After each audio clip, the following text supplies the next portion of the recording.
Hello guys, welcome back to Parat Dar परत।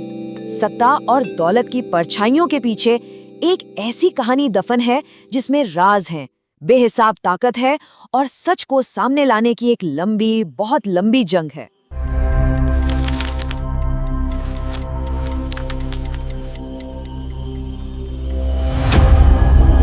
तो इस पूरी कहानी के सेंटर में है एक बहुत ही उलझा हुआ आर्काइव, जिसे एप्स्टीन फाइल्स के नाम से जाना जाता है। अच्छा, तो ये आखिर है क्या? चलिए इसमें थोड़ा और गहराई से उतरते हैं।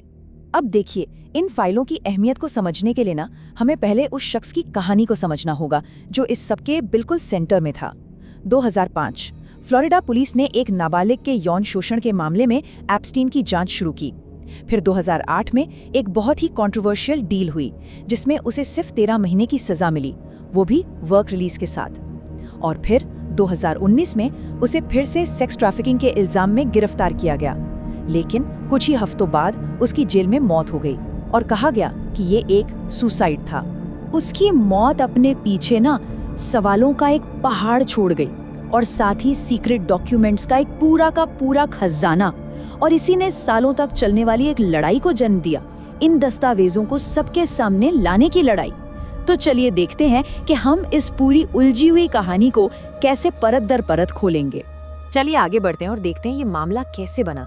अब ये जो आर्काइव है ना, इसका साइज, इसका स्केल ही समझना मुश्किल है। अब देखिए, जो चीज इस स्लाइड के बारे में सबसे दिलचस्प है ना, वो ये दिखाती है कि इन्वेस्टिगेटर्स आखिर डील किस चीज से कर रहे थे। ये सीक्रेट्स का एक डिजिटल किला था। सोचिए, कॉन्टैक्ट बुक्स जिनमें बड़े बड़े पब्लिक फिगर्स, नेताओं और सेलिब्रिटीज के नाम थे, एप्स्टीन के प्राइवेट प्लेन के फ्लाइट लॉग्स, 2007 का एक ड्राफ्ट फेडरल इंडिक्टमेंट जिसे कभी आगे बढ़ाया ही नहीं गया, एम्प्लॉइज और विक्टिम्स के साथ FBI के इंटरव्यूज, एक 86 पेज का मेमो जिसका टाइटल था जेफरी एप्स्टीन के संभावित सह षड्यंत्रकारियों की जांच, लाखों ईमेल्स और तो और 1,80,000 से ज्यादा तस्वीरें और 2,000 वीडियोज।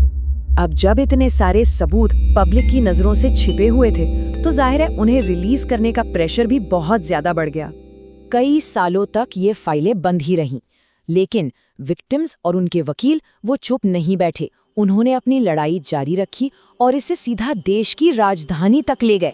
वर्जीनिया गिफरे, एक जानी मानी आरोप लगाने वाली जिनकी 2025 में सुसाइड से मौत हो गई, उनके परिवार ने भी सच की इस मांग को दोहराया, और ये कोर्ट उनके स्टैंड को बहुत अच्छे से दिखाता है। अब इस पब्लिक प्रोटेस्ट ने ना एक ऐसा माहौल बना दिया जहां पॉलिटिकल यूनिटी देखने को मिली, जो कि बहुत रेयर है, और इसने एक बंटी हुई कांग्रेस को एक्शन लेने पर मजबूर कर दिया। ट्रांसपेरेंसी की ये मांग हाउस ऑफ रिप्रेजेंटेटिव्स में एक लगभग यूनानिमस वोट में बदली। सोचिए, 427-1, ये पब्लिक इंटरेस्ट के स्केल पर एक बहुत ही पावरफुल स्टेटमेंट था। तो सबसे जरूरी बात ये है कि उस पॉइंट से ये कानून कितनी तेजी से आगे बढ़ा, जिससे पता चलता है कि पॉलिटिकल प्रेशर कितना ज्यादा था।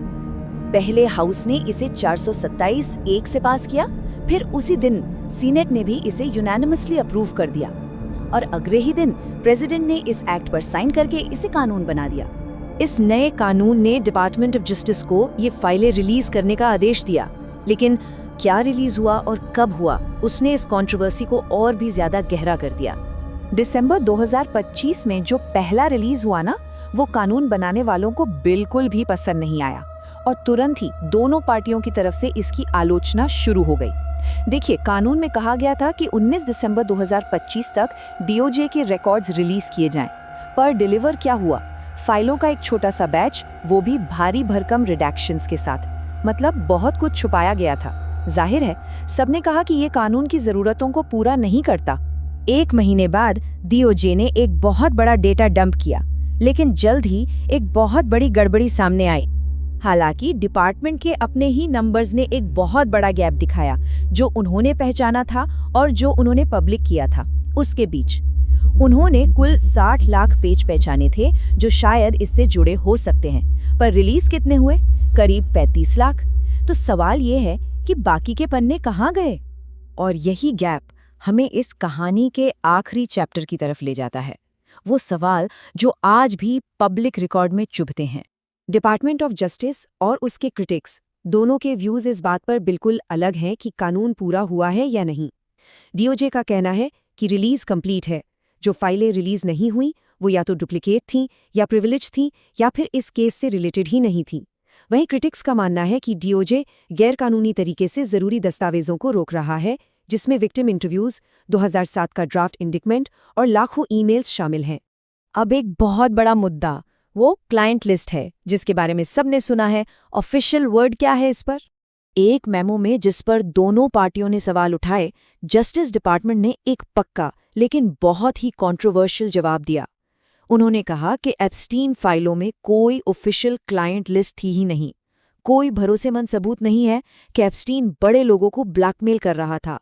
और उन्होंने फिर से कंफर्म किया कि उसकी मौत सुसाइड ही थी।